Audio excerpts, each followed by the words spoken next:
Assalamu алейкум, қадірлі көрермандар, тұтқан розыңыздар қабыл болсын. Баянымызды баштайбыз, каналыбызға қаттала кетіңіздер.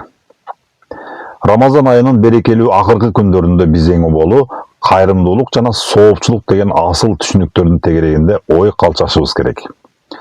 Курандын Бакара сүрөсүнүн 261 аятында Аллах жолунда мал мүлктөрүн сарптагандардын абалы 7 машак чыгарган жана ар бир машагында 100дөн даны бар бир данга окшош.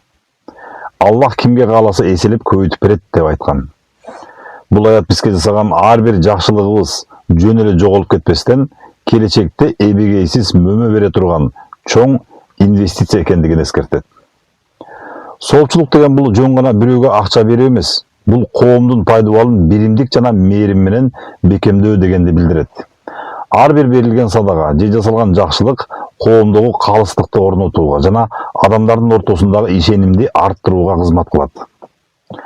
Пайгамбарыбыз Мухаммад саллаллаху алейхи вассалам өзүнүн куттуу хадистеринин биринде мындай деп айткан: кимде ким бир мусулмандын бул дүйнөдөгү кайгысын жеңилдетсе, Аллах анын акыреттеги кайгысын жеңилдетет. Ошондой эле пенде качанга чейин бир тууганына жардам берип жатса, Аллах дагы ал пендеге жардам берет деп баса белгилеген. Демек, биздин бүгүнкү кылган соопчулугубуз бул эң болу өзүбүздүн келечегибиз жана руханий тазалыгыбыз үчүн жазылган кадам.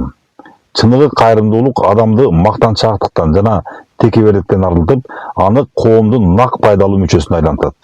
Биздин аймактын стратегиялык өнүгүүсү жана келечеги так ушундай бири-бирине кайдыгер карабаган, билимге жана муктаж адамдарга колдоо көрсөткөн жарандарыбыздын көптүгүнөн көз каранды. Орозонун бүтүшү менен бул изги аракеттерибиз токтоп калбастан, тескерисинче жашоо образыбызга айланышы зарыл. Ар бир кылган жакшылыгыбыз эртеңки тынч жана ынтымактуу жашообуздун бекем кепилдиги болуп кала бермекчи.